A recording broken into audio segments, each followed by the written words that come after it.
Praise the lord. ప్రభు పేరిట మీ అందరికీ శుభాభివందనాలు తెలియజేసుకుంటున్నాను. ఈ దినము దేవుని యొక్క వాగ్దానం చూసుకున్నట్లయితే కీర్తన గ్రంథము 78వ అధ్యాయము 52వ వచనంలో చూసుకుంటే, అయితే గొర్రెల వలె ఆయన తన ప్రజలను తోడుకొని పోయెను, ఒకడు మందను నడిపించినట్లు అరణ్యంలో ఆయన వారిని నడిపించనని దేవునికి లేఖనం సెలవిస్తుంది.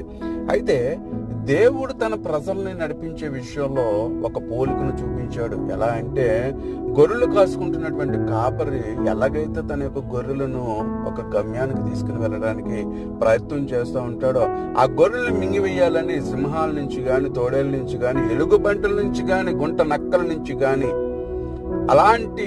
ఎలాంటి ప్రభావం అయినా సరే మన యొక్క గొర్రెల మీద పడకుండా కాపరి ఎలాగైతే నడిపిస్తాడో, దేవాది దేవుని యొక్క ప్రజలను కూడా దేవుడు వాళ్ళ ప్రజలని దేవుడు అలా కాస్తున్నాడని ఈ లేఖనం ద్వారా సెలవిస్తుంది. మనం ఎంత గొప్ప ధన్యతలో ఉన్నామంటే,